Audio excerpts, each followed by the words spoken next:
Olá, seja muito bem-vinda, seja muito bem-vindo ao nosso podcast. Aqui quem fala é José Miguel Garcia Medina e este é o episódio número 20. Neste episódio nós vamos conversar sobre o projeto de lei número 1397, que institui medidas de caráter emergencial destinadas a prevenir a crise econômico-financeira de agentes econômicos. Vamos em frente.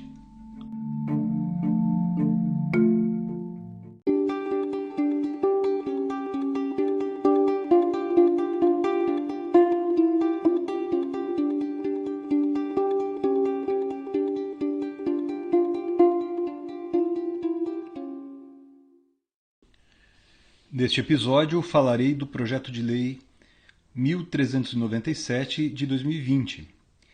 Há outro projeto que se relaciona ao tema, de número 1179, que institui normas de caráter transitório e emergencial para a regulação de relações jurídicas de direito privado em virtude da pandemia da Covid-19. Já comentei esse outro projeto aqui no podcast, e eu recomendo que vocês ouçam o episódio número 6, oportunidade em que nós comentamos ali vários dos aspectos desse outro projeto. Mas o objeto deste episódio é o projeto de lei 1397, que institui medidas de caráter emergencial destinadas a prevenir a crise econômico-financeira de agentes econômicos.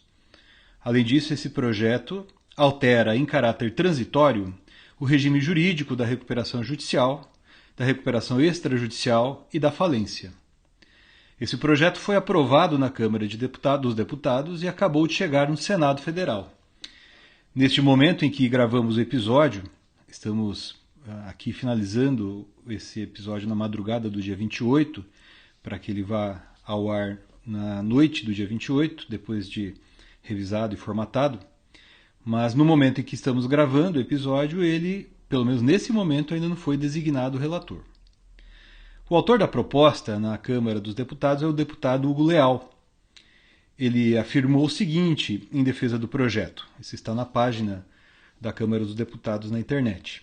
Aspas, o eixo de equilíbrio dos contratos em vigor foi profundamente alterado, sendo necessário que o devedor e seus credores busquem soluções de reequilíbrio das obrigações pactuadas. Fecha aspas. Desse modo, segundo o deputado, essas mudanças são necessárias para preservar as atividades econômicas viáveis que estão passando por dificuldades momentâneas.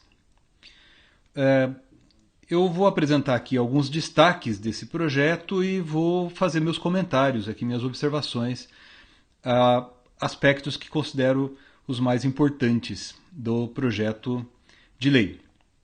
A proposta cria um sistema de prevenção à insolvência do agente econômico, chamado pelo projeto simplesmente como devedor. Quem é o agente econômico?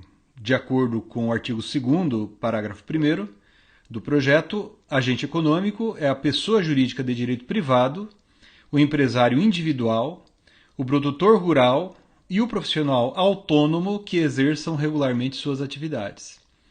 Interessante observar que, de acordo com o parágrafo 2º do artigo 2º, o consumidor não é considerado agente econômico. Né? Ou seja, os consumidores não são contemplados pelos benefícios previstos neste projeto de lei para a maioria dos agentes econômicos. Desse modo, a cobrança de dívidas dos consumidores não serão suspensas e os consumidores não poderão pleitear a negociação preventiva de que falarei daqui a pouco. Um ponto importante também, o projeto faz referência ao empresário e ao produtor rural, distinguindo essas duas figuras. Se aplica aqui o que eu venho sustentando em meus escritos quanto à diferença entre produtor rural e empresário e das condições que devem estar presentes para que o produtor rural passe a ser tratado como se fosse um empresário regular, digamos assim. Como, por exemplo, as exigências que devem estar presentes para que um produtor rural possa pedir recuperação judicial. Eu escrevi bastante a respeito disso no Código Civil comentado na parte dedicada ali à definição de empresário e na relação entre o produtor rural e o empresário. Bom, o artigo 5º dessa lei, do projeto de lei, melhor dizendo, dispõe sobre uma suspensão legal, estabelecendo que ficam suspensas por 30 dias a contar da vigência da lei, se aprovada, né, as ações judiciais de natureza executiva que envolvam discussão ou cumprimento de obrigações vencidas após 20 de março de 2020, bem como ações revisionais de contrato. Eu faço um destaque para a suspensão da prática dos atos referidos no artigo 3º, parágrafo 1º, inciso 2º do projeto, que diz assim: são vedados os seguintes atos: a realização de execução judicial ou extrajudicial das garantias reais, fiduciárias, fidejussórias e de coobrigações, a decretação de falência e a resilição unilateral de contratos bilaterais, considerada nula qualquer disposição contratual nesse sentido. A meu ver, esse texto, tal como proposto, ele é obscuro. Afinal, o que é execução judicial? Significa o ajuizamento de qualquer ação de execução? Se isso é correto, se fosse correto, essa interpretação deveria ser considerada inconstitucional, porque o artigo 5º, inciso 35 da Constituição, estabelece que a lei não excluirá da apreciação do Poder Judiciário lesão ou ameaça a direito. Como o verbo excutir é usado no direito brasileiro? Por exemplo, o Código de Processo Civil, no artigo 793, diz que o exequente que estiver por direito de retenção na posse de coisa pertencente ao devedor não poderá promover a execução sobre outros bens, senão depois de excutida a coisa que se acha em seu poder. De modo parecido, o 795 diz que o sócio-réu, quando responsável pela dívida da sociedade, tem o direito de exigir que primeiro sejam excutidos os bens da sociedade. O Código Civil também usa esse verbo de maneira parecida, por exemplo, ali no artigo 1430. Né, diz que quando excutido o penhor e o produto não bastar para o pagamento da dívida, continuará o devedor obrigado pessoalmente pelo restante. Excutir, portanto, significa realizar os atos finais de expropriação do bem, pois somente depois disso, por exemplo, nós saberemos a quantia que poderá ser cobrada do sócio após a expropriação dos bens na sociedade, nos termos mencionados ali, referidos no parágrafo 1º do artigo 795, que a gente acabou de citar. Então, a meu ver, o artigo 3º, parágrafo 1º, inciso 2º do projeto, bem como o seu artigo 5º, não impedem, em primeiro lugar, o ajuizamento das ações de execução, não impede a obtenção de certidão, né, a que se referem os artigos 799, inciso 9 e 828 do Código de Processo Civil, de que a execução foi ajuizada e admitida. A meu ver, também não impede a penhora de bens móveis ou imóveis, porque a penhora consiste apenas na definição do bem que virá a sofrer na sequência atos de expropriação, e também não pode, sob pena de inconstitucionalidade, impedir a realização de medidas urgentes, medidas judiciais urgentes, como o arresto de bens do devedor. Bom, prossigamos aqui. Essa suspensão, referida no artigo 3º, perdurará se o devedor ajuizar o procedimento de jurisdição voluntária denominado de negociação preventiva, que é referido no artigo 6º da lei, do projeto de lei. Eu vou falar disso na sequência. Antes, mais um dado importante. De acordo com o artigo 3º do projeto, parágrafo 1º, na vigência dos períodos mencionados no caput desse artigo, fica afastada a incidência de multas de mora previstas nos contratos em geral e decorrentes de inadimplemento de obrigações tributárias. Indo adiante, o parágrafo único do artigo 5º dispõe textualmente o seguinte, que durante o período de suspensão previsto no caput deste artigo, isso é, 30 dias a contar da vigência da lei, se o projeto evidentemente for convertido em lei, então, durante esse período em que tudo ficará suspenso, o devedor e seus credores deverão buscar de forma extrajudicial e direta a renegociação de suas obrigações, considerados os impactos econômicos e financeiros causados pela pandemia da Covid-19. A meu ver, esse dispositivo é cheio de problemas e pode ter consequências imprevisíveis. Por exemplo, todas as obrigações devem ser renegociadas? Por qual razão?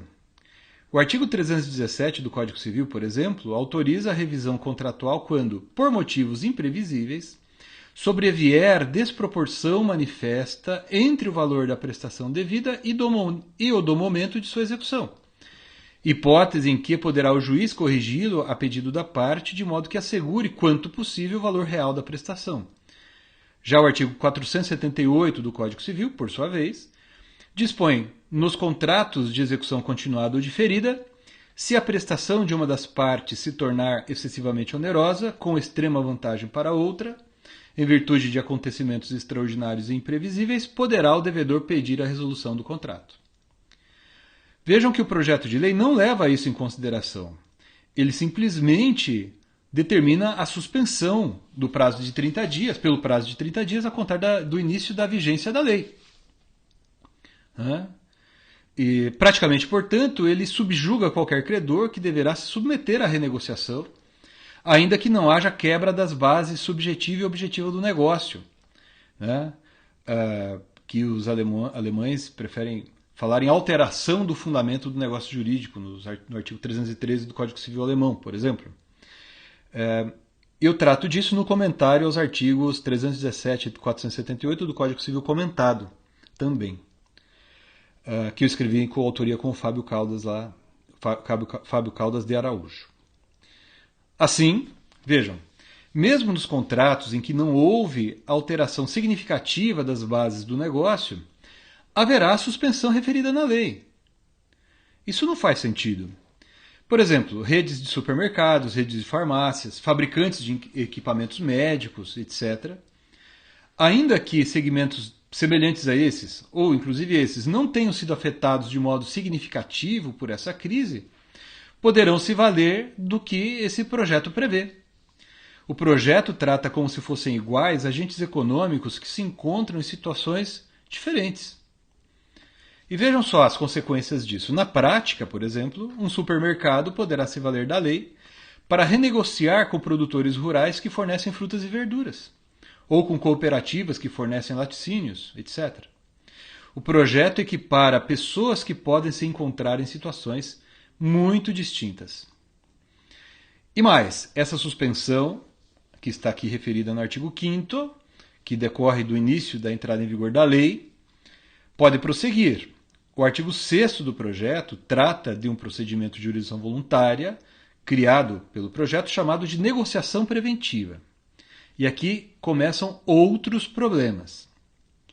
De acordo com o parágrafo 2º do artigo 6º, terá direito ao procedimento de jurisdição voluntária de negociação preventiva o devedor que comprovar redução igual ou superior a 30% de seu faturamento, comparado com a média do último trimestre correspondente de atividade no exercício anterior, o que será verificado e devidamente atestado por profissional de contabilidade.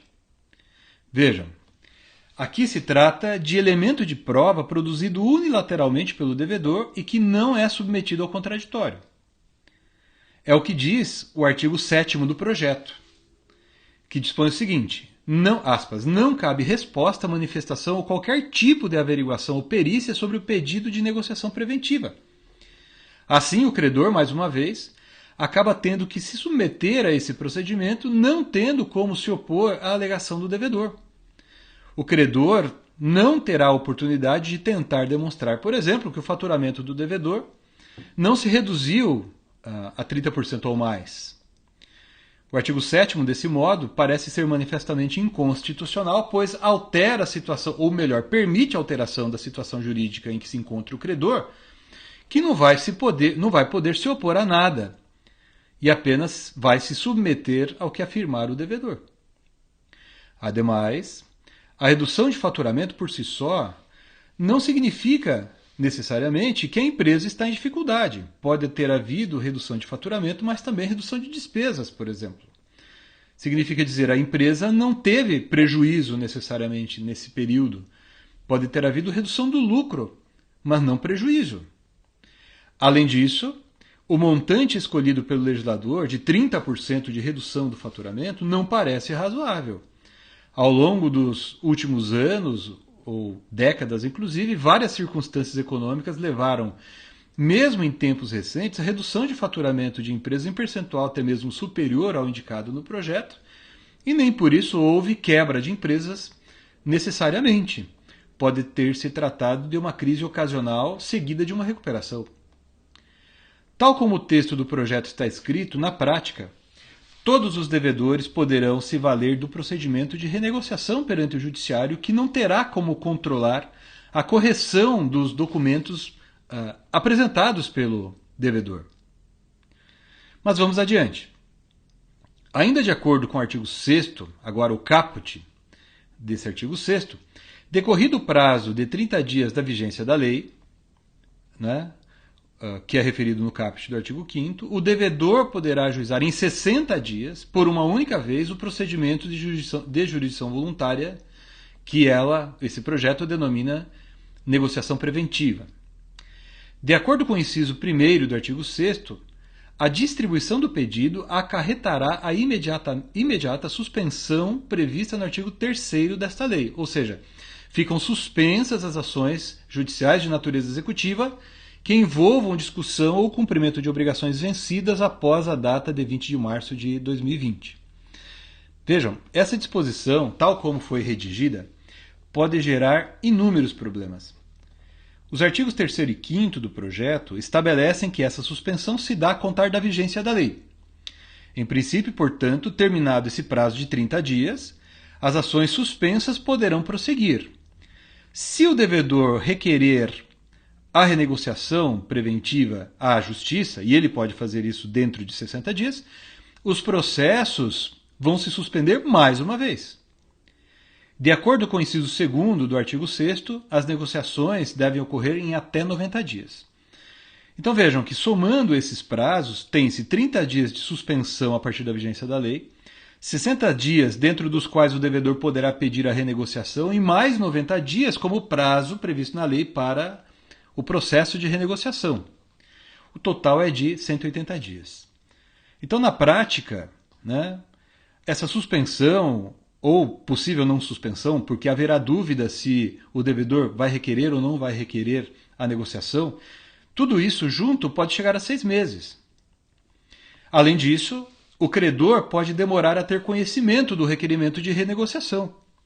O projeto diz que caberá ao devedor requerente dar ciência aos credores por meio idôneo e eficaz sobre o início das negociações. Vejam, o projeto de lei não exige citação, né, pela forma processual prevista como regra.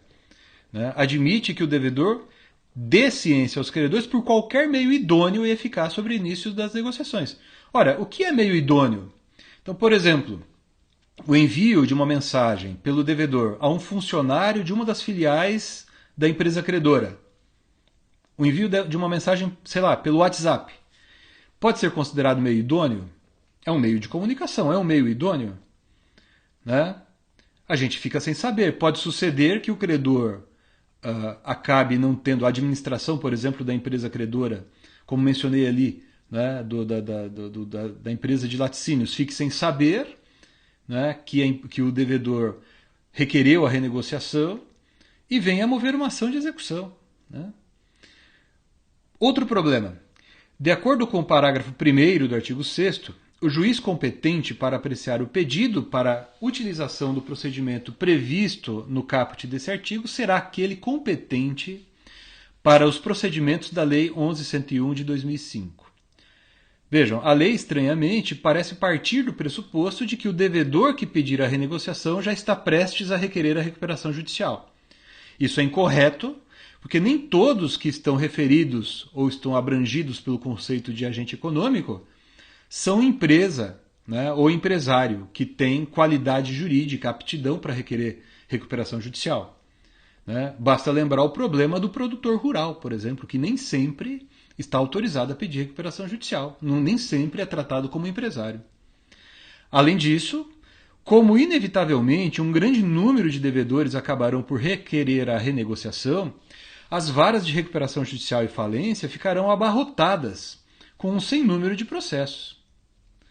Há o risco de o Poder Judiciário, ou ao menos essas varas, não darem conta de qualquer outra atividade além de acompanhar o trâmite desses requerimentos de renegociação. Veja, a partir de dados do IBGE, há aproximadamente 25 milhões de pessoas físicas e jurídicas no Brasil que se encaixam nesse conceito de agente econômico do projeto de lei. Se 10% dessas empresas requererem a negociação preventiva, o Poder Judiciário vai ao colapso, né? Já que todos os agentes deverão fazer isso ao mesmo tempo, em poucas semanas ou meses após a entrada em vigor da lei. Se um desses agentes se valer da negociação, além de tudo, e com isso suspender as cobranças de dívida, todos os seus fornecedores acabarão fazendo o mesmo, porque vão verificar a queda no faturamento. Fazendo a mesma coisa em relação a outros credores, criando um movimento de manada. Para se socorrer uma empresa que talvez sequer esteja verdadeiramente em dificuldade, corre-se, portanto, o risco de colocar outras empresas em problemas.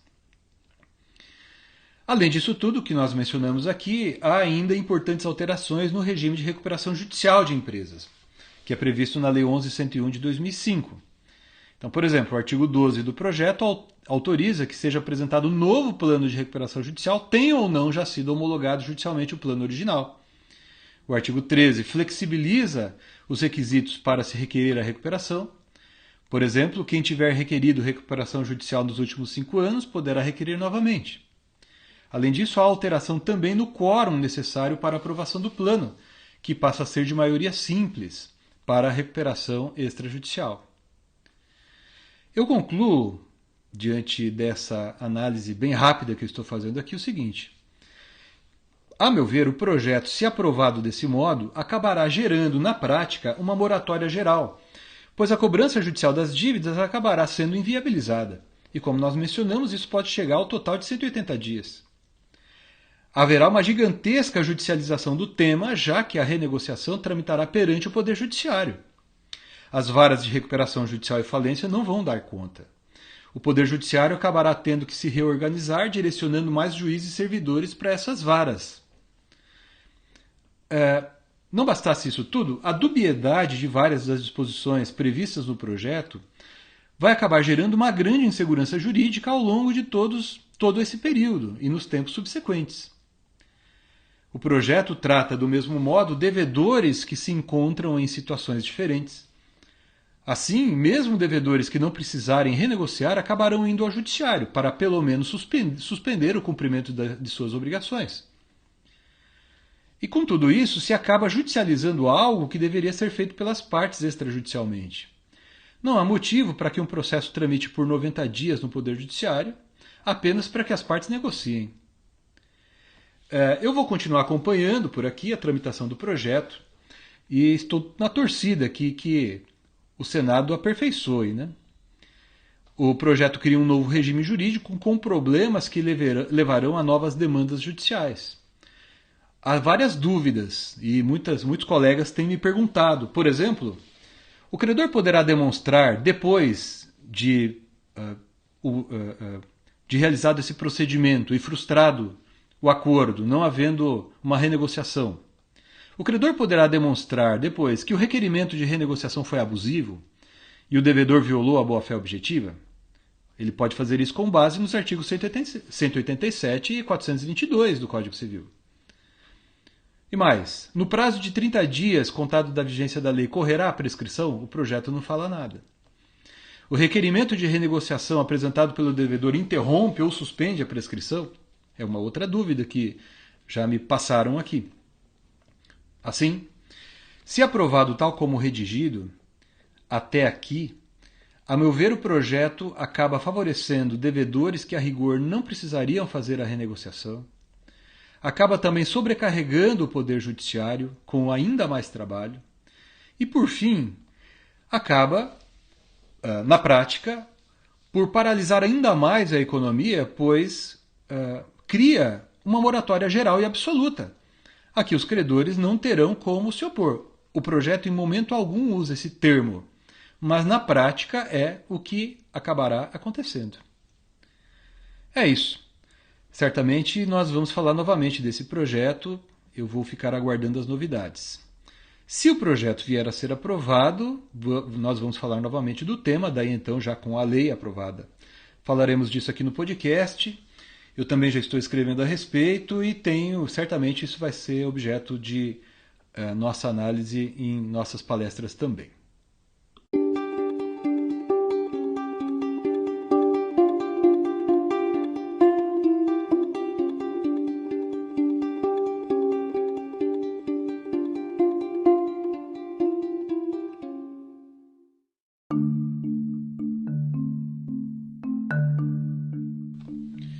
Muito obrigado por ter nos acompanhado também neste episódio. O tema é bastante complexo e também bastante amplo. Eu aguardo suas opiniões, sugestões, críticas acerca daquilo que nós falamos aqui também e também sugestões de temas para próximos episódios. Muito obrigado, até a próxima!